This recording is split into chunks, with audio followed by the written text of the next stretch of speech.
I am Shreya Gupta and I am a junior developer from India. Today, I'll be talking about Introduction to GIS, Geographic Information Systems with Python. And you can find me over Twitter under the handle Shreya _ Gupta 30. So before starting with the session, just wanted to make it clear that I'm no expert in this domain. It's just me sharing my learnings from working with satellite imageries and in the domain of GIS for more than an year now. So yeah, let's just get into it. So a brief overview of what we're going to see throughout the session is Introduction to GIS. Then we'll talk about different data types in GIS that's used in the GIS in the field of GIS. Then we'll talk about different file formats that's been used mostly in the field of GIS. And then we'll talk about an interesting Python package known as Xarray, and we'll see how its different uses as well. So let's getting started with introduction and what is GIS. So GIS is basically geographic information systems. So to representing geographic information geographic information about different features of the land surfaces and your road, river, rail lines, air connectivity, etc. Everything about our Earth can be represented on the web. So GIS is a domain where we talk about geographic information. So almost all the industries are more or less connected to location and mapping. It has become an integral part of every business, and as well it's very necessary for developers as well to understand this domain. So it is important to spread awareness and literate developers to understand different aspects of it. And as well as for academic research, GIS makes a great topic for research. It's blooming in the field of geology and hydrology, etc. Now, moving on with different types of GIS data. So there are basically four types of data, four types of feature on the Earth. So on the Earth that can be easily represented. Broadly, they are categorized as two broad categories. One, firstly, spatially referenced data, which is represented by vectors and raster form, including the satellite and aerial photography imageries that we see nowadays over news channels, etc. Second is attribute tables, which is represented in a tabular form. Out of these two, the most commonly and widely used is the spatially referenced data groups.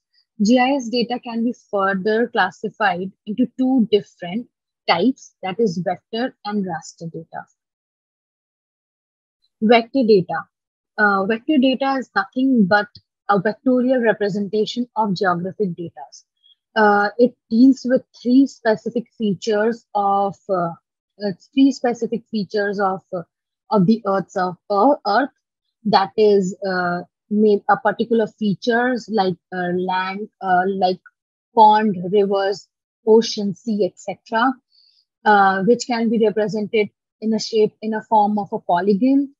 And secondly, could be road lines or railway connectivities, etc., which can be represented as lines, as networks of lines and arcs. And thirdly, some specific locations which could be represented in the form of points. So vector data is basically split in these three types, that is point, line, and polygon data. And it is as shown in the picture, we can clearly see as a real world image, we have three different features that we want to represent. That is A, some kind of pond or water body. C could be some road lines, railway network, etc. B could be some specific location. So we need, for this to represent over as a vector data, we can represent them in forms of vectors in a coordinate XY plane, and it can be represented as shown in the figure. Raster data is also known as grid data.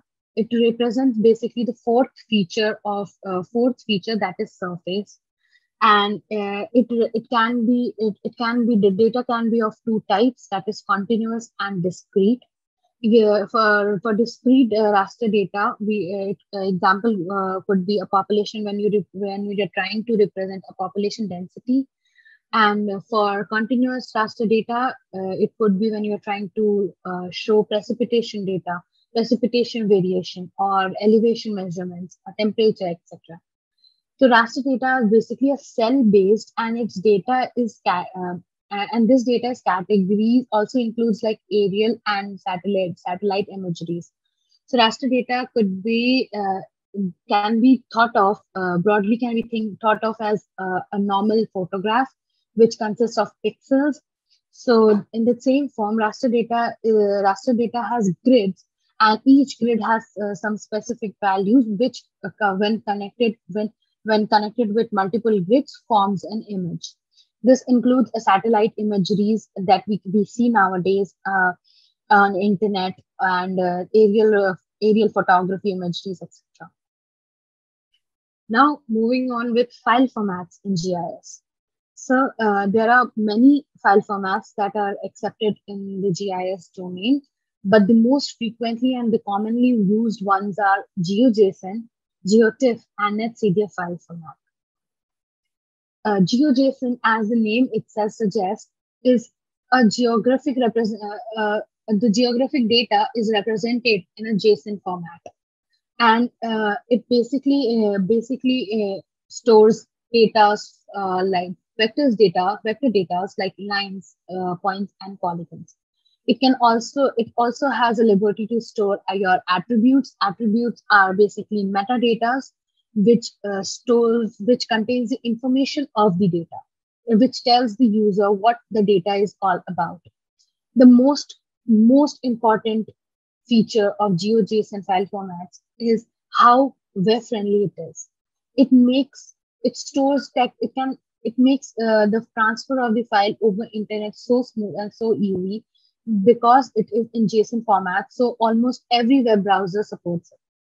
It can be, as mentioned, it can be used if it's so easily is shareable. So it can be used. It can be used in your web applications very easily, and making the integration flawless. And it can also be stored as a database file, because it's a JSON format file. Now moving on with GeoTIFF. GeoTIFF is basically a public domain metadata standards, which allows georeferencing information to be embedded within a TIFF, that is tagged image file format. As I mentioned, and it's basically used to store raster data. For raster data, I have already mentioned that it can be thought of as your normal photograph, your .png or JPEG data photo formats, which consist of pixels. So TIFF is also in the same format. Each grid has some information, and together it can be stored as a tagged image file format. So it was primarily developed for distribution and storage of satellite imageries and aerial photography imageries. And some important information that it can store is map projections, your coordinate systems, your datums, ellipsoids, etc. Now look at NetCDF. It's most commonly now newly adapted, but it's been there for a very long time, and it's quite interesting to understand this. So NetCDF, also known as Network Common Data Form, a platform-independent format representing multidimensional array-oriented scientific data. The most important features of it is that it is self-describing. A NetCDF file includes information about the data it contains. It can be because it is the data present in the NetCDF file or data set is labeled. So it contains information all about its data, its dimension, its coordinates, and also an attribute or metadata about everything stored inside your data set. You can easily access a small chunk of data without going through the entire data and then figuring out what particular information you need. So it makes it really accessible. And thirdly, and the most important, shareable. So one writer and multiple reader may simultaneously access the same NetCDF file. The most interesting part of NetCDF is that it's been widely used in the scientific community for many years, but it's been newly adapted in the GIS community because and it's and showing a great difference because for NetCDF file and for geographic data, the most important and the cumbersome task was to identify what the data is all about. So introducing your data in the form of NetCDF helps you understand by the concept of labeling your data. It makes it really easy to understand what your data is all about. So now we can see an file. This is a example file, and we can see the structure, what it looks like. So this file is being opened, and we can see that it is an XArray data set. It's a binary file, and it consists of global attributes, which describes the content of the file. Dimension defines the structure of the data. That is what is the dimension, as the name suggests. The structure, what are the different rows and different columns and different the dimensions of it, and it can be 3D, 4D, etc. Variables is the important data that the NetCDF file stores, and they are in the form of array shaped as the mentioned dimension of the file. Variable attributes, it describes the content of each variable. As already mentioned, it is a metadata which tells us what the data is all about. Now moving on with XArray. XArray is an open source Python package that makes working with labeled multidimensional array simple, fun, and efficient. XArray brings the power of pandas for multidimensional array. We all are very aware how powerful pandas is and what evolutionary changes it could make in the mathematical computation. So the XArray is built over a NumPy and pandas, and it brings the power of pandas to multi-dimensional arrays as well. XArray can be read in various formats. It can read NetCDF files that we are going to talk about a lot in this session. HDF is NetCDF file is originated or evolution. It has been evoluted from HDF and grid data. So before diving into before seeing onto what some examples of XArrays are and understanding what XArray is, let's familiarize ourselves with some basic terminologies.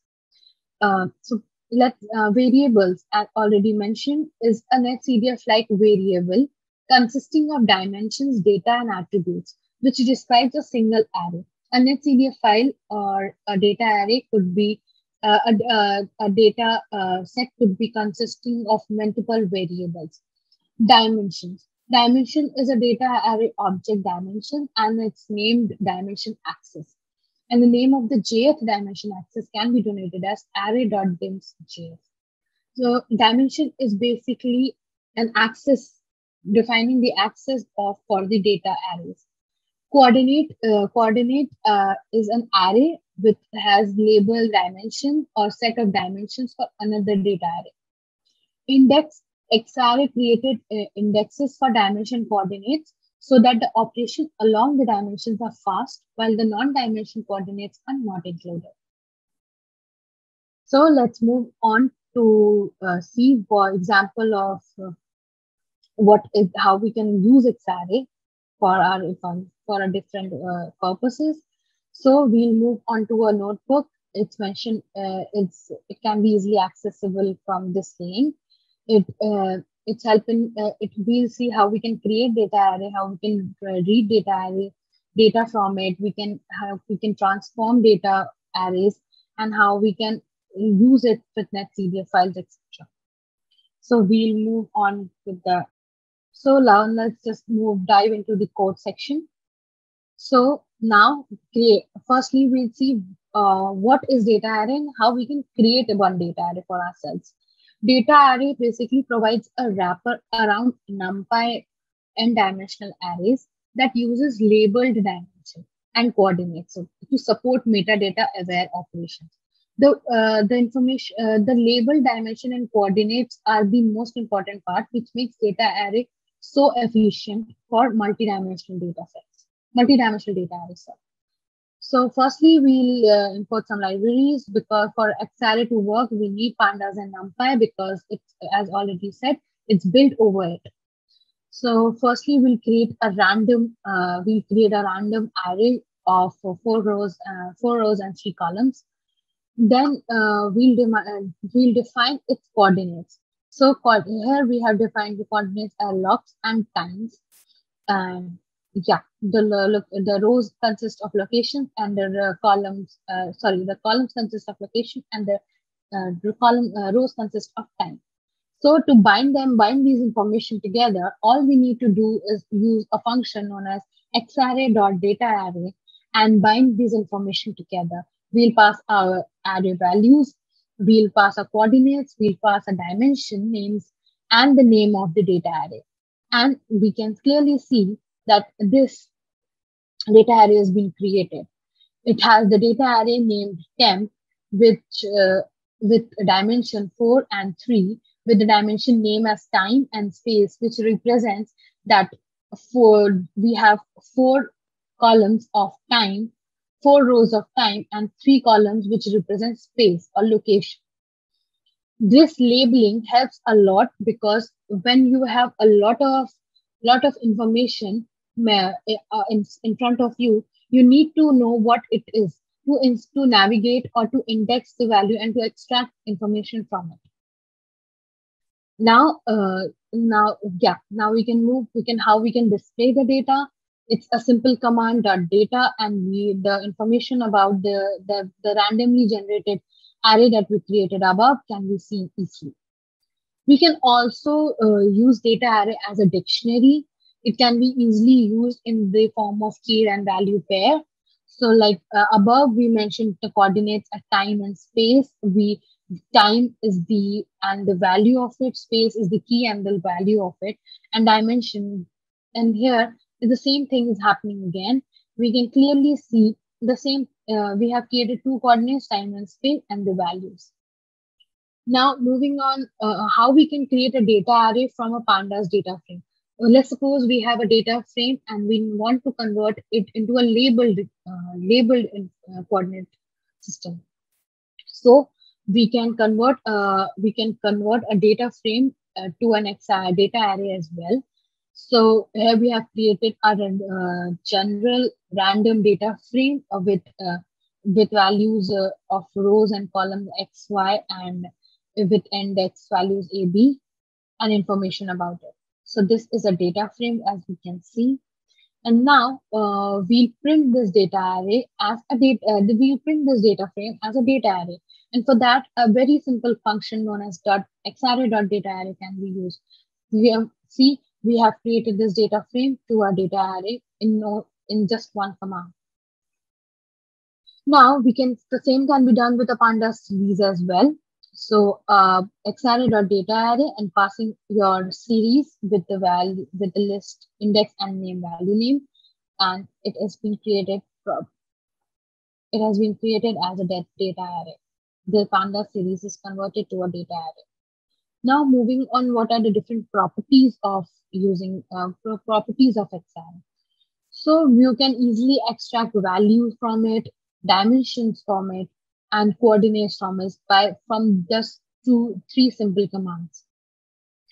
Values give the value of the data array, dimension gives the name of the dimensions, and a coordinate gives the coordinates of the data array. You can also look out for attributes. Here we haven't mentioned any attributes, so it's empty. But we can clearly set an attribute here. Firstly, we can also print the name of the variables here as well. So let's see how we can set attributes to our data array. Data array.apps is a function which can be used to fill in the the attributes. Here we are mentioning units as meters and description about our data array, that's a randomly generated data. And when we'll print this out, we can see attributes as these two values. This can easily be, instead of adding it line by line, we can simply define a dictionary and add it as a dictionary as well in the form of key and value pair.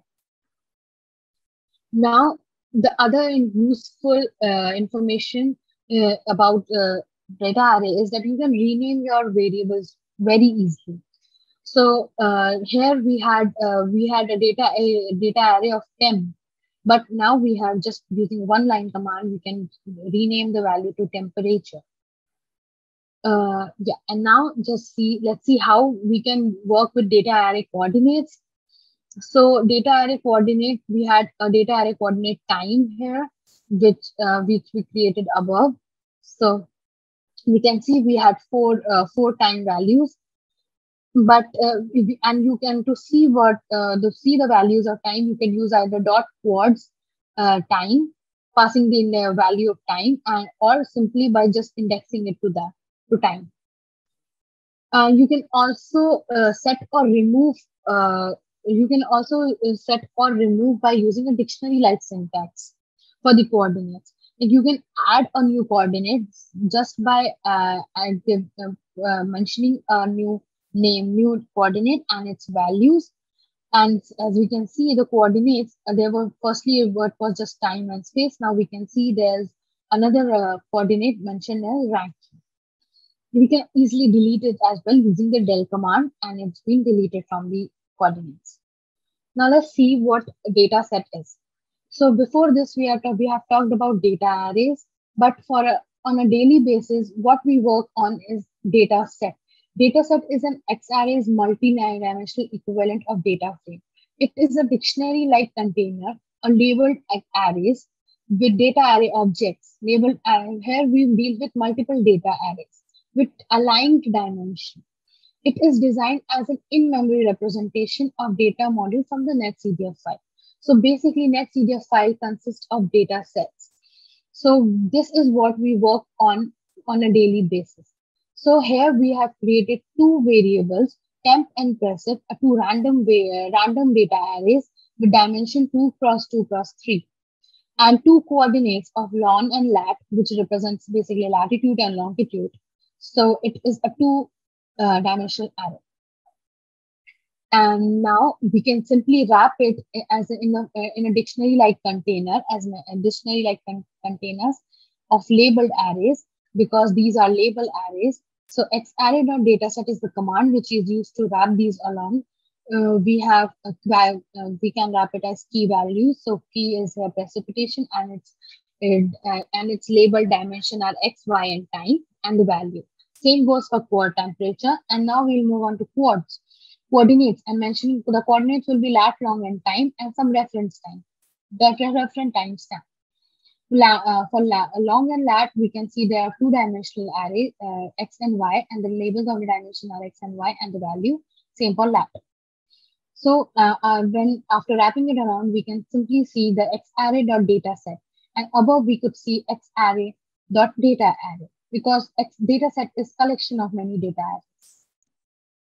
So as mentioned, the dimension is x is the label 2x, y is 2, and time is 3.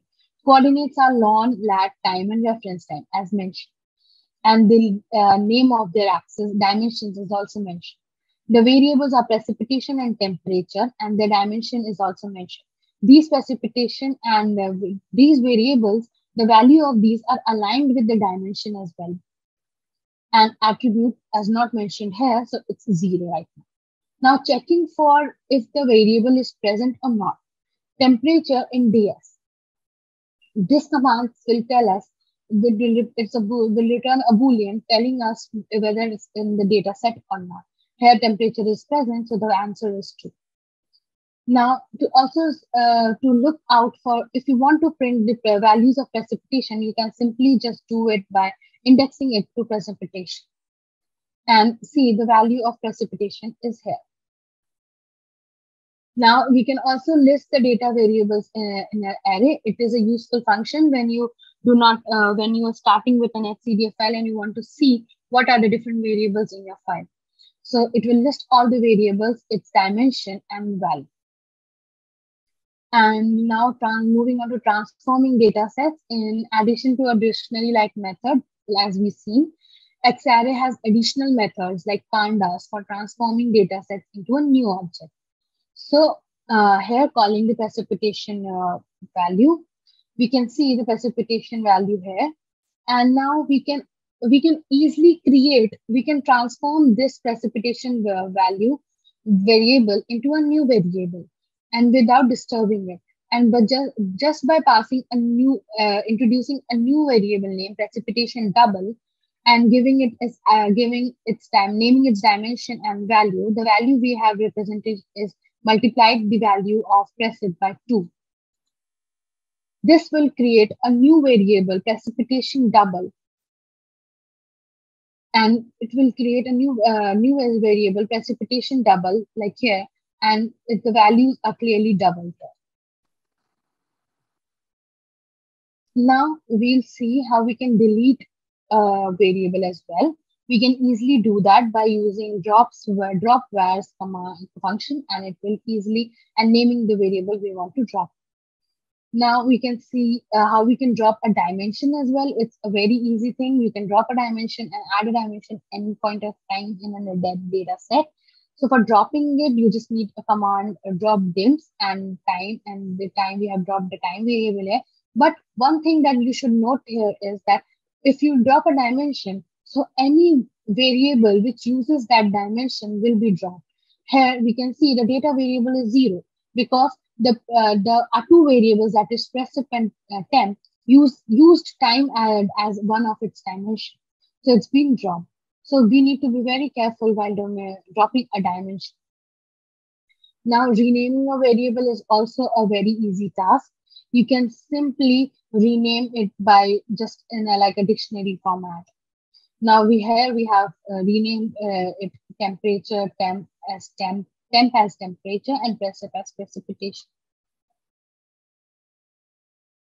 Now we can swap dimensions as well. Swap dims is a method that allows swapping dimensions and non-dimensional variables as well. So ds.coords, we have created a new coordinated day, and the value is time, and the value dimension of the day will be time, which is equal to the times, and these are the value of it. And we can easily swap the dimension of time and day. So here we have a new coordinate day and a new coordinate time, and we can see the dimension of time has now become day. Modifying coordinates, you can easily modify your coordinates. You can reset its value, reset the coordinate values. You can set a new value, set the coordinates to new thing. Now here we have reset the coordinate, and the coordinates have been removed here and has been shifted to a variable. So it's by default being considered as a new variable now. And you can reset these long lat values back into coordinate by setting it as coordinates, and it's no longer a variable now. You can drop these coordinates as well as you can drop dimensions, but here also we need to be very careful, because any coordinate that uses that and data corresponding to this coordinate will also get removed. So here we dropped the day, and all the data that uses day has been dropped out. Now we'll see how we can use a curated NetCDF file, like uncurated real world NetCDF file or data set, and see actually what the value is saying, or plot the value to actually visualize it and see how we can convert it into different file formats as we talked about. So for that, for the plotting, we need matplotlib library. So we are importing here it is. Now we'll open a data set that is a netcdf file. The .nc is the extension for netcdf file. And here we can see this is a netcdf file of institution.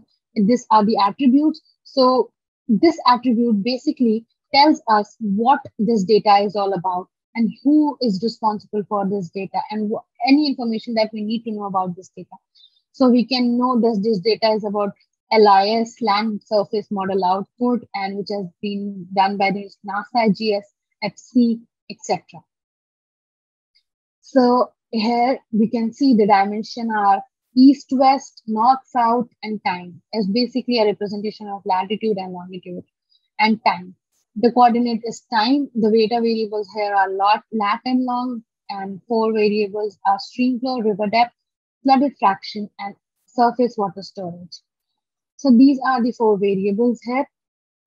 Now we can easily plot any of these 4 variables to see what this data is telling us about. What is all this data is all about.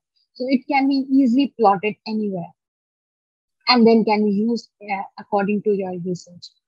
So for the plotting here, I'm just setting up a basic color map for a map. I like to use my custom color map. You can in any possible way you can use your the predefined color maps mentioned in for the matplotlib. And here are some like transformation I'm doing because the data is not linearly segmented. So we need to make a color map linearly segmented because to make sure that each and every value is being plotted on the map and no map value is missed out. So it would give an incorrect image. So yeah, just a color, my color map here and some transformation over the color range, and that's all. Now we'll move on to plotting of our variable. We'll plot variable river depth. We have taken up this variable river depth and we'll plot that. So for that, we are using plot style and plot. We are mentioning our plot figure and just using a command xarray.plot.imshow can easily plot your variable. All you need to do is pass the variable you need to plot, your color map, your extra information.